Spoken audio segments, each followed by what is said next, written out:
Svet kulture.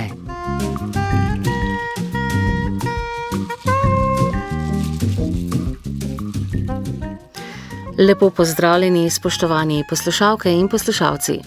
Danes v oddaji izpostavljamo Festival sodobnih vizualnih umetnosti na Ptuju in Kinodvorov letni kino v Ljubljani. Napovedujemo koncertno izvedbo opere Samson in Dalila Camilla Saint-Saënsa in odprtje razstave Adriana Praznika z naslovom Na drugi strani oceana. Vabljeni k poslušanju. V Dominikanskem samostanu na Ptuju se danes začne Festival sodobnih vizualnih umetnosti Art Stays. Po odprtju tankajšnje kiparske razstave bo otvoritveni večer zaznamoval tudi performans Contro Natura. Festival je že 24. pripravilo društvo Art Stays, letos brez denarja Ministrstva za kulturo. Zato so bili organizatorji primorani spremeniti koncept in temo festivala. Po izvorni zamisli bi festival z vodilom Reset predstavljal dela umetnikov z kriznih območij. Zdaj prinaša cvetlične motive z globljim sporočilom. Več v prispevku Irene Kodrič-Cizeral. Mestna občina Ptuj je festival podprla 40 tisoč evri, ni pa bil uspešen na razpisu Ministrstva za kulturo in ni deležen 4-letnega financiranja.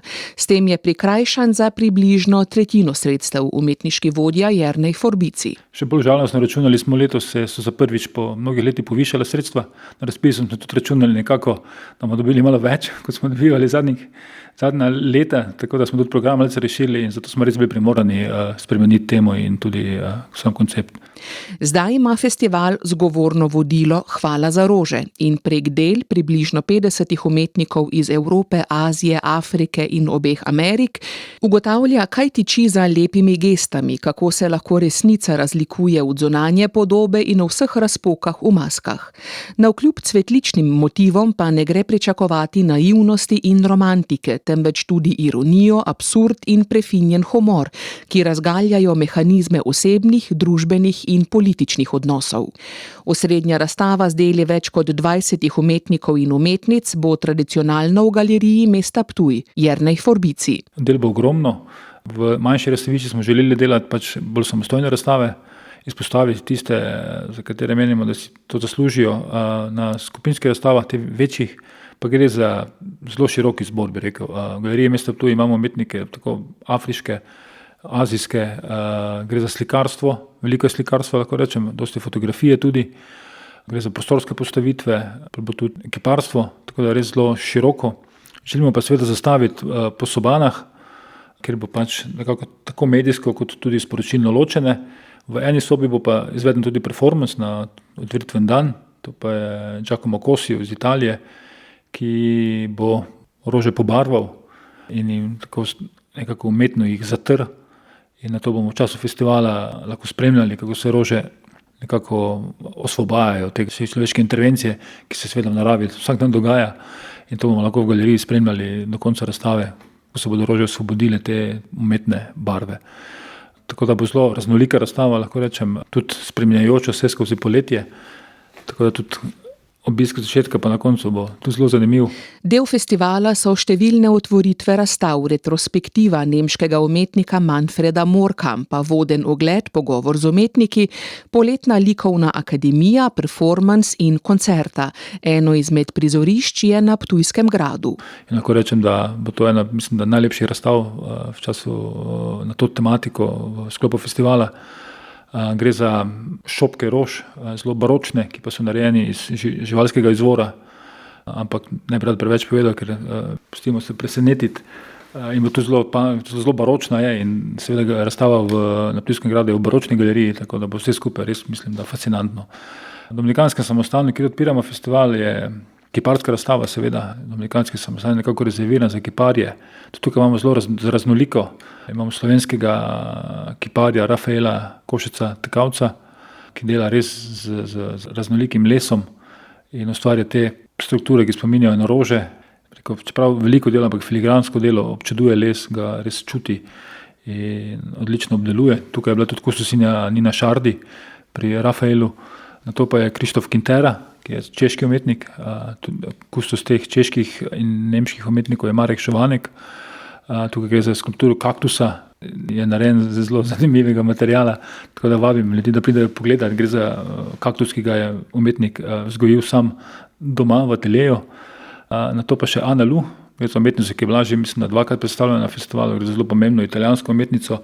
Ana Lu je delala pred 15-20 leti predvsem rože iz steklenih vlaken in smole in je bila takrat zelo znana, potem na to je s tem prenehala in 2 leti nazaj je spet začela, naredila samo eno, tudi sami jih imamo v zbirki in ko smo pač spremenili temu, sem takoj pomislil na to rožo, ki sem se spomnil, da je naredila po toliko leti spet in bo ta roža zdaj prišla iz Dubaja, prav iz galerije, kjer je bila zato, da bo razstavljena na Ptuju v Dominikanskem samostanu. Razstave, ki so nastale v sodelovanju z mednarodno skupino kustosov in galerij, bodo na Ptuju še v Miheličevi galeriji, galerijah Magistrat, Fovi in Luna, v knjižnici in v ulični Ozki galeriji, pa tudi v kreativnem centru Breg pri Majšperku, v gradu Borl in prvič tudi v gradu Ormož, kjer se bo festival Artstays tudi končal, zabavo v nedeljo zvečer.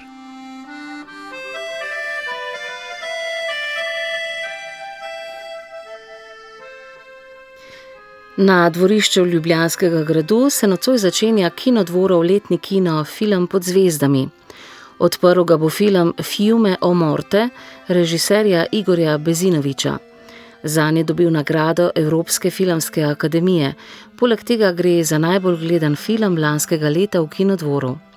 Projekcijo bo pospremil slovenski kratki film Navadna hruška režiserja Gregorja Božiča, ki je bil direktor fotografije pri Bezinovićevem dokumentarcu. Poleg vrste vrhuncev kinematografske sezone se bo na grajskem dvorišču do 1. avgusta zvrstilo tudi nekaj premier in predpremier, prva že jutri. O njej in o tem, kaj se sicer obeta na letošnjem filmu Pod zvezdami, bo spregovorila Aliki Kalagasidu iz Kinodvora v pogovoru s Teso Drev. Prva predpremiera bo pripadla velikemu španskemu avtorju Pedru Almodovarju. Zelo smo veseli, da že takoj po Cannesu na sporedu pokažemo Britki Božič. Tokrat Almodovar spet kamero obrne vase in kot je sam rekel, je bil tukaj res precej neusmiljen do sebe, tako da se zelo veselimo, kaj bo pokazal. Potem pa bodo na sporedu še ena premiera in še 4 predpremiere. 16. julija bo na sporedu Odiseja, mogoče najbolj pričakovani film letošnjega poletja, britanskega režiserja Christophera Nolana, že sam naslov pove, skratka spremljali bomo Odiseja na njegovi poti domov. Predvideva sicer, da ne bo čisto dosledno sledil Homerju, ampak pustimo se presenetiti. Na sporedu bo tudi še en španski film, predpremiera Ljubljena bitja. Tu glavno vlogo v vlogi disputskega režiserja odigra Javier Bardem. Že nekaj časa ga nismo videli na naših platnih, tako da to bo tudi ena taka fina poslastica. Potem sledi še ena zanimiva premiera in sicer malteškega avtorja Alexa Camillerija. Mogoče ni najbolj znano avtorsko ime, pred leti smo imeli pri nas njegov film Luzu. Tudi tokrat se ukvarja z malteško tradicijo. Filmu je naslov Žejtune. V bistvu je to ime ene od posesti, ki jih podeduje glavna junakinja. In pri odločanju o tem, kaj z njimi narediti, sreča ostarelega gospoda, ki jo na nek način seznani, uvede v malteško tradicijo, predvsem glasbeno. Skratka, film je poln ene krasne glasbe. Tudi ena slovenska predpremiera bo, in sicer Skriti ljudje Mihe Hočevarja. Tudi te predpremiere se zelo veselimo. V glavnih vlogah slovenski igralec Blaž Šef in islandski igralec Olaf Dari Olafsson, ki je na lanskem festivalu slovenskega filma prejel nagrado za najboljšega igralca. Gre za neko tako pravljično dramedijo, čisto v stilu režiserja Mihe Hočevarja. Film Pod zvezdami se bo zaključil 1. avgusta s predpremiero enega ta hip najbolj pričakovanih filmov. Za Fjord je romunski cineast Cristi Mungiu, ki ste ga v Kinodvoru tudi že gostili, na letošnjem festivalu v Cannesu prejel svojo že drugo zlato palmo. Sploh smo zelo navdušeni, da lahko že po majskem zmagoslavju ovenčanje je bil Zlato palmo, kot ste povedali, že 1. avgusta predpremierno prikažemo Fjord, seveda v stilu Kristjana Mundžija. Tema ne bo lahka, zgodba o družini, ki se iz Romunije s 5 otroki preseli v majhno vasico ob Fjord, kjer živijo na videz idilično življenje, dokler najstniška hčerka pride v šolo z modricami. Takrat pa se okolje začne spraševati, ali je vse tako idilično, kot se zdi. Kakšen pa je postopek v primeru slabega vremena? V primeru slabega vremena, dežja, v zadnja leta tudi v primeru izjemno močnega vetra, saj je nevarnost, da se platno strga, projekcija na Ljubljanskem gradu odpade. Naslednji dan je v Kinodvoru ob 21. uri na sporedu nadomestna projekcija. Če pa odpade premiera oziroma predpremiera, pa sta naslednji dan na sporedu 2 projekcije tega filma. Aliki, hvala za pogovor. Hvala tudi vam za vabilo in toplo vabljeni poslušalke in poslušalci, da si ogledajo kakšen film na Ljubljanskem gradu.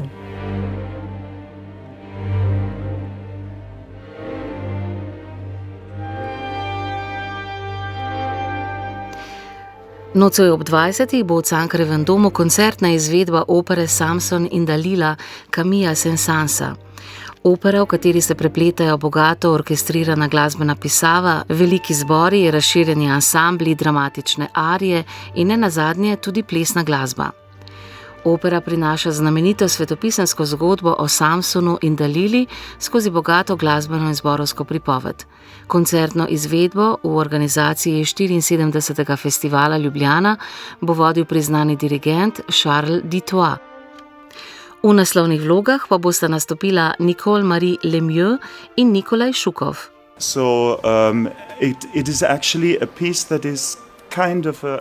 Gre za posvojeno nemško opero, saj je bila premierno uprizorjena v Weimarju. Njena zgradba, po mojem mnenju, vsebuje tudi nemške glasbene elemente.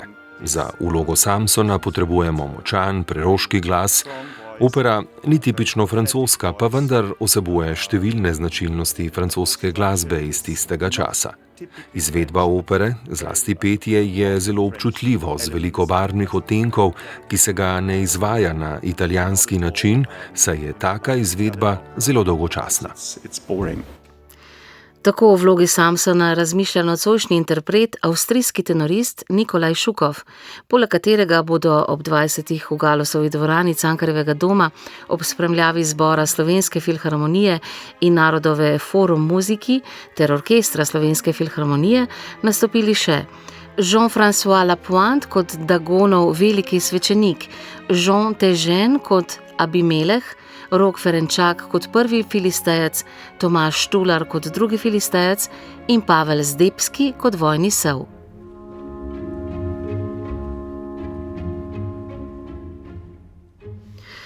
V prostorih muzeja in galerije Muza na Čopovi v Ljubljani danes odpirajo razstavo z naslovom Druga stran oceana.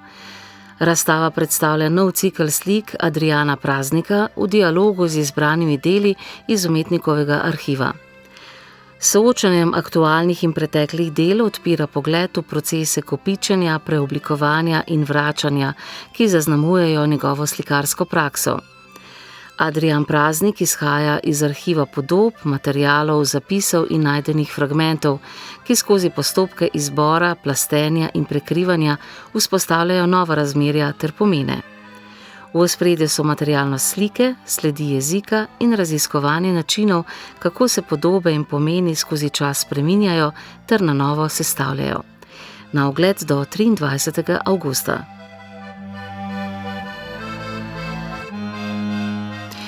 To je tudi vse v današnji oddaji Svet kulture.